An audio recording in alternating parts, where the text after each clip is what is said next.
Eh bien, bonsoir à tous. On se retrouve aujourd'hui du coup pour une vidéo qui n'était pas prévue à la base, mais qui a été demandée notamment sur le Discord de la communauté GLF. C'est-à-dire une vidéo sur le sujet des snaps, qui est un sujet extrêmement controversé dans le monde Linux, parce qu'il est souvent confronté à Flatpak et puis au paquet des dépôts officiels.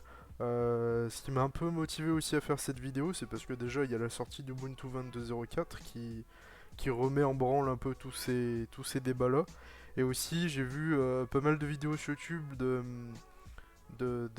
confrères qui comparent juste au niveau des temps d'ouverture, des rendus, tout ça, sans vraiment comprendre ce qu'il y a derrière les solutions qui nous sont mises à disposition. Sans vraiment voir tout ce qui est à l'aspect technique, ils sont juste peut-être dans un certain mental où Flatpak et Snap c'est la même chose, c'est juste qu'ils viennent de deux éditeurs différents, mais c'est un peu plus compliqué que ça la réalité. Euh, donc en tout cas dans cette vidéo on va parler de Snap parce que c'est pour moi le plus controversé, même si ils sont plus tous ou moins remis en cause à chaque fois. Euh, mais surtout, Snap en fait est développé du coup par Canonical, la firme derrière Ubuntu bien sûr. Et c'est un peu ça qui met le feu aux poudres entre guillemets, c'est-à-dire de confier un tel projet à une compagnie au final, qui est là pour faire du bénéfice. Il y a toujours ce côté un peu capitaliste, entre gros guillemets bien sûr, qu'on prête au monde Linux, surtout chez Ubuntu par exemple. Mais après, on a déjà eu plein de fois ce genre de débat sur la communauté GLF, où on parle souvent des firmes qui sont derrière les distributions, et notamment Fedora qui est proposé par Red Hat. Mais c'est vraiment, j'ai l'impression qu'il y a toujours ce côté, c'est canonical le pire du lot entre guillemets, et c'est un peu ça aussi qui dénaturalise le débat qu'il y a sur Snap. Ça gangrène un petit peu la chose. Donc pour ceux qui ne connaissent pas Snap, c'est un gestionnaire de paquets du coup, au même titre que Flatpak ou que ce que vous avez pour installer les logiciels sur votre distribution. Sauf que c'est un système un petit peu particulier, qui met un peu plus l'accent sur la sécurité, qui fonctionne avec un démon qui s'appelle snapd, donc qui s'exécute avec l'initialisation du système, et qui permet en fait aux développeurs et surtout aux utilisateurs d'avoir des applications autonomes, c'est-à-dire qui s'adaptent, enfin qui s'exécutent dans un bac à sable avec un accès du coup qui est granulairement géré pour accéder au système hôte. Par exemple, si on veut pas que telle application ait accès à nos documents, bah, on peut le bloquer. Enfin, c'est même le cas de base. Et si on a des petits tweaks à faire par-ci par-là, et bah, on peut effectivement le faire à l'aide des permissions qui sont gérées directement sur l'application en elle-même. Euh, voilà. Donc à la base, comme Canonical avait prévu Snap, c'était vraiment orienté au tout début pour le monde serveur, c'est-à-dire pour les applications cloud, tout ça. Et après, ça a été en fait porté au niveau des applications de bureau. Par exemple, au tout début, je me rappelle de Hashtop qui était disponible en Snap. Si on faisait un apt install Hashtop sur un Ubuntu serveur, ça nous installait la version Snap. C'était il y a de ça 3 ou 4 ans, je crois. Et depuis, ça a un petit peu évolué. Au début, c'était vraiment des outils un petit peu orientés CLI, il n'y avait pas trop de graphique. Mais ça a tendance après à évoluer par les années sur les applications de bureau, c'est-à-dire avec Spotify, Firefox maintenant, qui est intégré de base sur les versions d'Ubuntu. Donc ça a évolué sur ce point-là, c'est d'ailleurs très très honorable. Parce que bon, un système de paquets comme ça, où au final il ne propose pas d'application graphique, c'est peut-être bon un choix, mais c'est dommage pour l'utilisateur au final parce que c'est souvent les applications graphiques qu'on utilise beaucoup. Euh, En sachant que du coup ça permet, comme je l'ai dit, d'avoir une sorte d'universalité des paquets avec les librairies qui sont incluses à l'intérieur. Donc ça permet qu'en fait sur un système compatible avec Snap bien sûr, X ou Y, vous ayez la même application sans toute cette gestion des dépendances qui sont un peu particulières suivant les distributions. Donc ça uniformise un petit peu tout ça. Donc c'est bien. Mais c'est souvent après comparé du coup cette approche très sécurité au fameux APT ou DNF par exemple. Alors que c'est pas forcément le même objectif, même si la finalité est la même, c'est-à-dire d'avoir une application sur son système, la finalité est différente pour certains, alors qu'au final c'est la même chose. C'est juste le délai en fait qui est entre le développement de l'application et son déploiement pour les utilisateurs qui va être bien souvent raccourci du coup parce qu'on n'a pas toute cette gestion euh, d'adapter le logiciel qu'on propose sur telle ou telle distribution, c'est juste on le fait sur Snap et puis après c'est la distribution qui propose Snap ou pas, permet alors à son tour d'installer le logiciel que vous avez développé. Donc c'est un peu un point important au niveau des développeurs. Euh, Aussi il faut savoir que du coup le Snap Store que vous avez ici à l'écran est entièrement géré par Ubuntu. Euh, et c'est pas... Enfin, je veux dire, on peut pas développer une application simplement un dimanche ou quoi, et la proposer là-dessus. C'est vraiment... Il y a toute une étape de validation au niveau de la sécurisation. Il y a des tests automatiques qui sont faits, une analyse des logiciels malveillants sur votre application. Et après, les applications Snap, elles reçoivent par contre pas toutes le même niveau de vérification euh, suivant les éditeurs. Bon, c'est un peu contradictoire ça aussi. C'est-à-dire que si Ubuntu sait que par exemple, on l'a là, Sublime Text est proposé directement par l'équipe Snap, aura peut-être moins de vérification qu'une application tierce qu'ils ne connaissent pas trop. Euh, mais par contre, il faut savoir que c'est différent encore des tests qui sont faits par exemple sur les dépôts Ubuntu. C'est pas du tout la même finalité. Enfin, la finalité c'est quand même d'avoir un logiciel sécurisé, mais l'acheminement de ce processus-là est complètement différent vu que c'est pas du tout la même chose qu'il y a sous le capot. On peut voir après que par exemple si on tape Discord sur le store, on va voir qu'on en a un seul. Du coup, on n'a pas telle personne qui a fait un Discord, telle personne qui a fait un Discord. C'est juste on a une seule chose et du coup elle est là, qui est développée directement par Snapcrafter, en l'occurrence, qui est l'équipe derrière Snap de chez Ubuntu. Et on peut voir que du coup ils expliquent après un petit peu comme Flatpak avec tout le lot de distributions proposées, comment installer le paquet Snap sur telle ou telle distribution. Euh, Par exemple, si on clique sur Arch Linux, ils vont montrer comment cloner le dépôt avec Snapd, installer Snapd si on l'a pas du coup, parce que forcément ça nécessite d'avoir le démon pour pouvoir installer des snaps, c'est logique. Ça demande aussi de lancer le service. Donc moi ça c'est une grosse différence que j'ai notée par rapport à Flatpak par exemple, on peut mettre tout de suite en face. C'est-à-dire qu'il y a pas de... En tout cas Flatpak n'a pas besoin de démon qui tourne tout le temps pour installer tel ou tel logiciel, pour lancer tel ou tel logiciel. Et c'est peut-être un petit peu problématique, c'est-à-dire après c'est peut-être mieux au niveau de la gestion du système, tout ça c'est plus propre entre guillemets, même si bon c'est contestable. Mais je trouve c'est dommage d'avoir un service juste pour installer un logiciel alors qu'on sait très bien que les gestionnaires de paquets n'en ont pas ou rarement, sauf cas particulier. Flatpak n'en a pas non plus. On peut comparer aussi les app images, mais bon, ça c'est plus avec les applications portables. Donc c'est tout de suite un petit peu différent.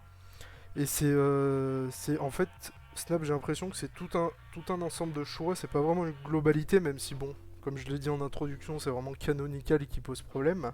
Mais c'est vraiment tout un ensemble, c'est-à-dire c'est piloté par... enfin c'est géré que par Ubuntu, on peut pas uploader facilement nos projets à nous. Il y a besoin d'un démon. Certains utilisateurs remontent aussi, j'en ai fait partie parce que bon j'avais quelques soucis au lancement bien sûr. De lenteur à l'installation et au démarrage c'était le cas sur les versions Snap d'avant bien sûr, ça a été prouvé. C'est-à-dire qu'on installait Snap par exemple, on installait Firefox en Snap et ça mettait très longtemps, bien plus qu'un paquet natif à se lancer. Et c'est effectivement ce critère de performance qui a remis les choses dans leur contexte par la suite, après avec les améliorations qui ont été faites avec par exemple, je crois que c'est à partir de la 21.10 où ils ont vraiment retravaillé le truc pour que ça soit plus performant et qu'ils ont fait notamment le choix d'intégrer Firefox en Snap nativement sur Ubuntu. On peut même noter qu'il y a même maintenant des bouts de GNOME, qui est l'environnement de bureau d'Ubuntu, qui sont eux-mêmes en Snap. Euh, donc ça veut dire qu'ils accordent quand même une certaine sécurité. Alors après ça vient de chez eux, donc bon ils sont difficilement... ils vont pas dire c'est nous qui l'avons codé mais on sait pas trop si ça marche ou pas. Ça serait un peu contradictoire. Euh, mais ils font assez confiance en leur projet pour pouvoir placer des bouts vraiment en dur du système sur Snap.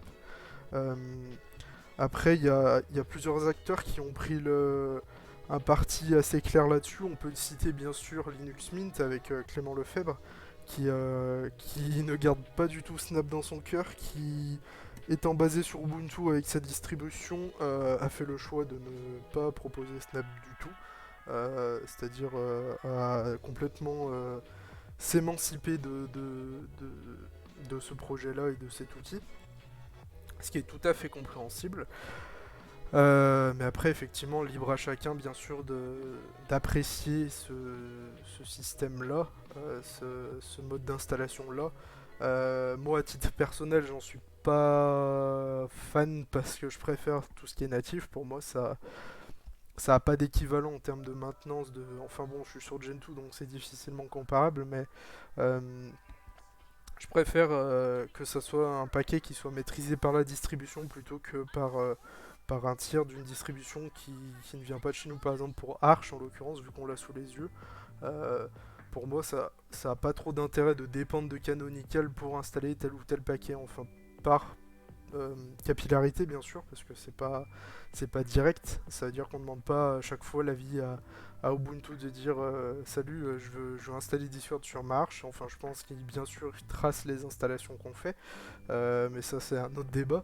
C'est purement statistique après, je pense. Hein. C'est pour dire tel paquet est à mettre en avant, tel paquet ne marche pas ou est mal installé, je sais pas.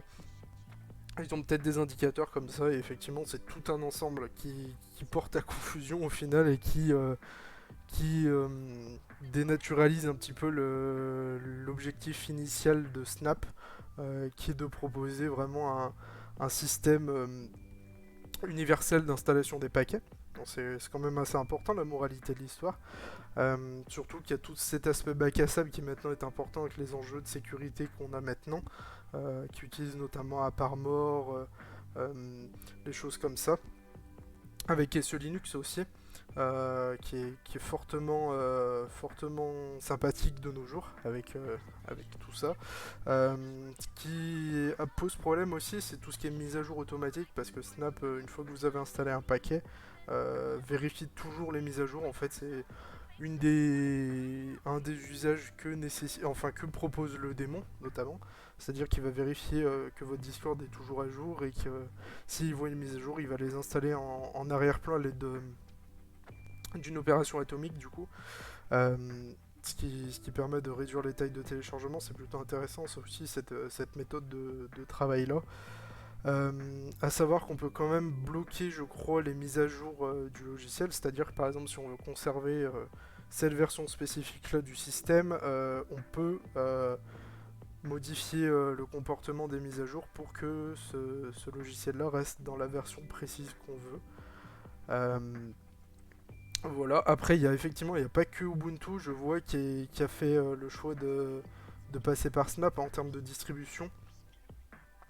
On a notamment, euh, si je regarde, on a Gallium OS apparemment qui la propose. Je ne connais pas cette distribution. Euh, et il y a l'air d'avoir que elle. Après, bon, c'est vraiment un choix un peu connu dans le. Enfin, c'est vraiment comme j'ai dit depuis en introduction, je fais que répéter ça, mais c'est vraiment un choix très particulier, Snap.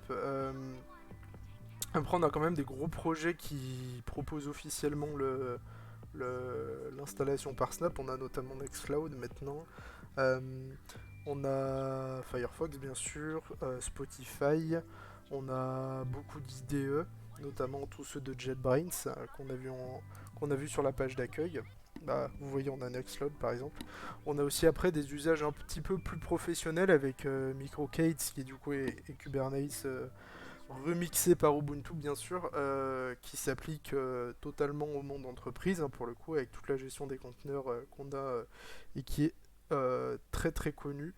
Euh, Ils ont choisi notamment bah, du coup le Snap pour opérer ce genre de distribution de logiciels là.